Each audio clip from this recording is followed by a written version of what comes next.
so stupid. Oh my Lanta. Hippos? Am I allowed to say the F word on YouTube? Sounds like I have a pack of wolves in here, doesn't it? The embarked DNA said Lilo had much more wolf DNA than normal.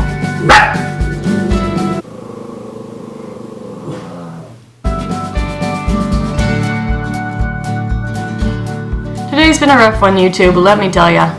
But the show must go on, as they say.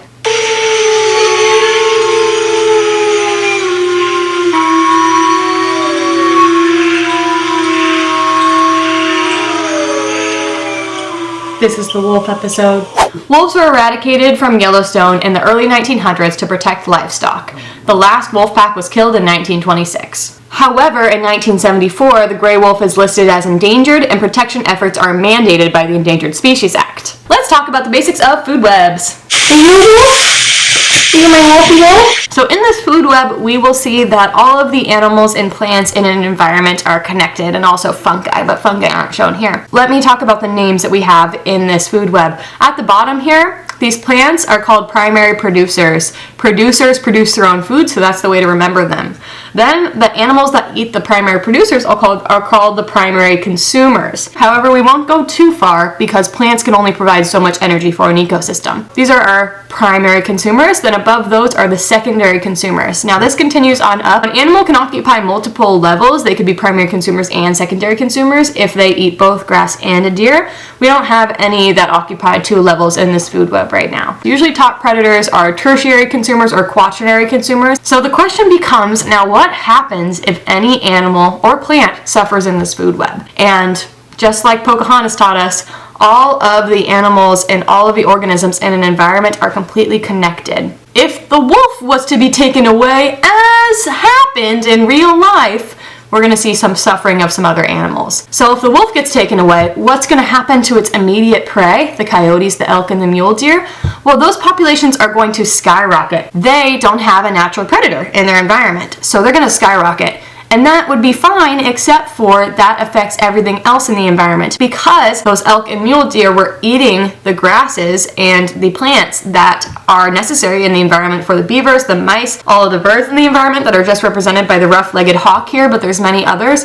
And so that caused what we call a trophic cascade, which is when everything in the environment kind of crumbles apart because a key species, what we might call a keystone species, which means they're disproportionately important compared to the number of them there are in the environment, is taken away. So the wolf is a keystone species. When it's taken away, it causes a huge crumbling to the entire ecosystem, and that's what happened when they were removed in the early 1900s. So because the wolves were gone, the elk, the mule deer, they skyrocketed in their populations, which decreased all of the natural vegetation, and that actually caused a lot of damage to other species, such as mice, beavers, birds, and even affected the way that the rivers were formatted, because the rivers are kept together, their banks are held together by vegetation, and when that vegetation was removed, the rivers kind of changed course. And there's a great video on YouTube called How Wolves Change Rivers that kind of connects all of this in a very helpful way, and I will put a link to it in the description below.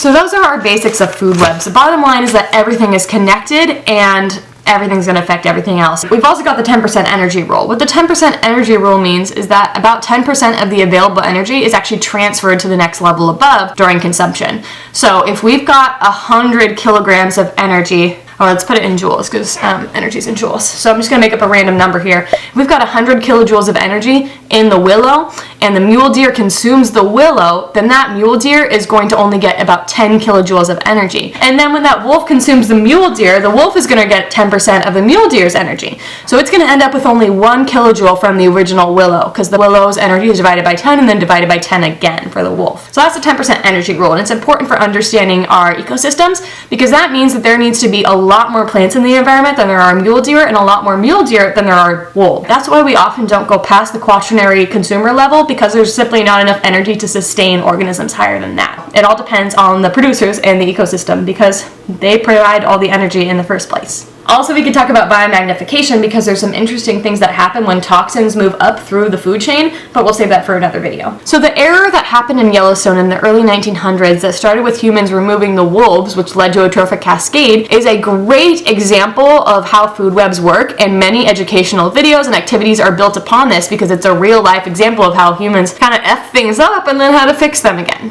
As a society, we had to learn our science with that one.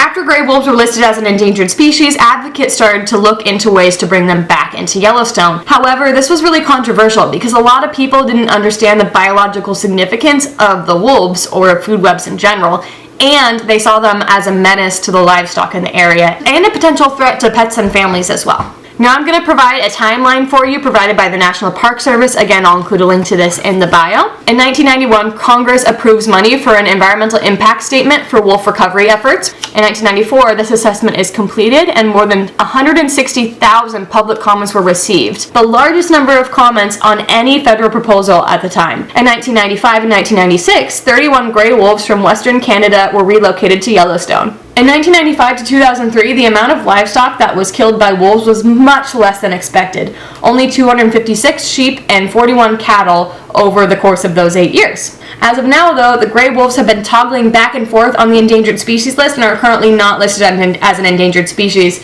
because it's so controversial and people don't want them on that list. So as soon as the numbers improved, there's this agreement made that they would take them off the endangered species list.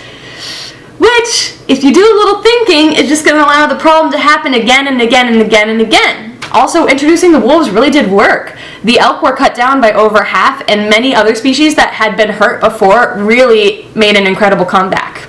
But Congress passed anti-wolf legislation in 2018, so the wolves are not out of the woods yet. From the Center for Biological Diversity for immediate release, November 16th, 2018. House Republicans passed legislation to end federal gray wolf protection. As one of the final acts of the 115th Congress, House Republicans today passed legislation in a partisan vote to end Endangered Species Act protection for gray wolves. H.R. 6784 would permanently strip protection from all wolves except Mexican wolves in the Southwest. The bill would also prohibit review of the legislation by the courts. This final pathetic stab at wolves exemplifies House Republicans' long-standing cruelty and contempt for our nation's wildlife, says Brett Hartle, Government Affairs Director at the Center for Biological Diversity. During the 115th Congress, Republicans launched more than 115 attacks on the Endangered Species Act, even though 9 out of 10 Americans want the act strengthened or left unchanged by Congress, according to a 2015 poll. Due to relentless political pressure by Republican members of Congress, the U.S. Fish and Wildlife Service has repeatedly tried to prematurely remove protections for gray wolves. In 9 separate cases, the federal courts uniformly found that these efforts failed to follow the law or the best available science. Who cares about science and politics, right? Politics, science.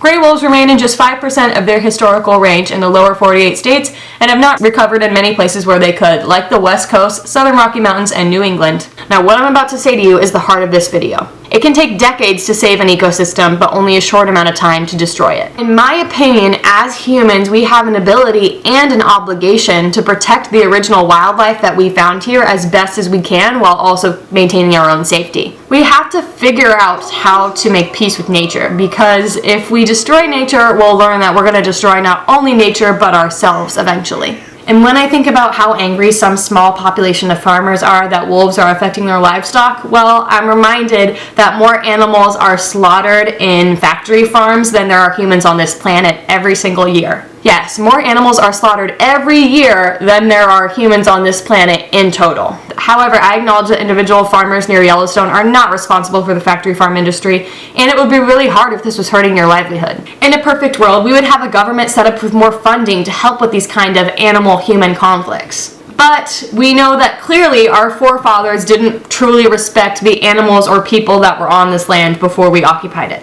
And we have to acknowledge that the reason that wolves are eating livestock in the first place is because we are engaging in deforestation that takes away their options. The more we encroach on their land, the more human-wildlife conflicts there are going to be, and that applies to the entire world. Wolf conflicts happen all over this country. I was just reading a case in Washington State where 34 wolves were killed over the course of 8 years because of conflicts with livestock. However, 29 of those 34 wolves were killed by the same ranching organization. The ranch is called Diamond N Ranch, owned by Len McIrwin, and they have a total of 1,600 cattle. Now, they reported that 70 cattle were killed per year since 2008, but the state didn't confirm more than 30 wolf-caused livestock deaths per year. So are we to believe that there's double the number of deaths of livestock per year, and it's all happening on this one ranch, nowhere else in the state?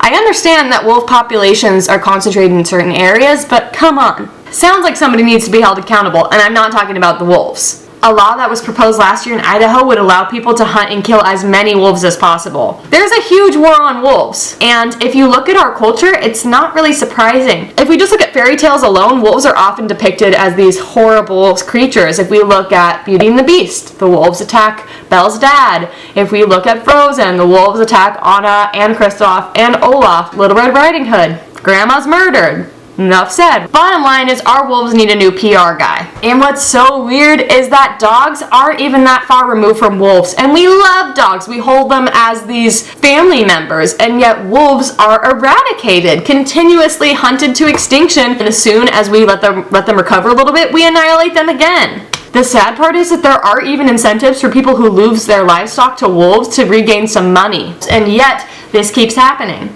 I also really want to tell you about this episode on National Park After Dark that addresses this problem. It's their 61st episode and it's called Caught in the Crosshairs, Yellowstone National Park. Prior to European colonization, hundreds of thousands of wolves lived alongside hundreds of different indigenous tribes. But that coexistence changed dramatically with the arrival of settlers. Wolves were eradicated just like the eradication of Native Americans, just like the eradication of buffalo. The government literally funded eradication campaigns. Like as soon as we got to America, they started funding them. Some colonial governments even forced different indigenous tribes to pay regular tribute to them in the form of dead wolves. Between the years of 1870 and 1877, 100,000 wolves per year were killed.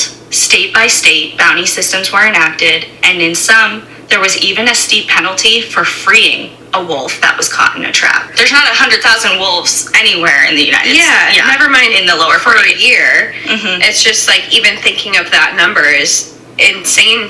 It's just hard to even think about because right now, like, that's just not a thing. Once protections are lifted at the federal level, it's essentially open season and shit hits the fan. For example, in the first 5 years following their delisting and legal huntings commenced, trophy hunters took 2,500 wolves in the Northern Rockies and 1,500 of them were in the state of Idaho alone. In the first 5 years of delisting, but they're not fully recovered yet, so maybe there should be like a middle ground before we're like, all right, hunt them all. Yeah. We're going from 0 to 60 really fast, and that's why we keep having these back and forths with listing and delisting because we're not managing the numbers responsibly. In Wisconsin, hunters overshot their quota by 80%, harvesting 218 wolves in less than 3 days. 3 days? Last February, as soon as hunting season began, they would never go 80% over their out quota in days.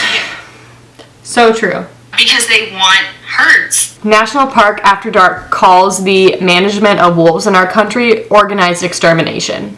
I don't have a lot of positive things to say at the end of this video, but I will leave you off saying educate yourselves, talk about food webs, please support any wolf efforts. If you're ever in a position where you need to vote to protect wolves or not, please vote to protect them. Please help to educate others. Please explain how food webs work, explain the science, reach their hearts for these majestic creatures in any way you can. And if you disagree with me, well, I understand. I understand that your livestock are being killed. I understand that it's a huge problem, but there's got to be a better solution. Thanks for watching. Have a great day, and I will see you hopefully next week. Bye, everybody.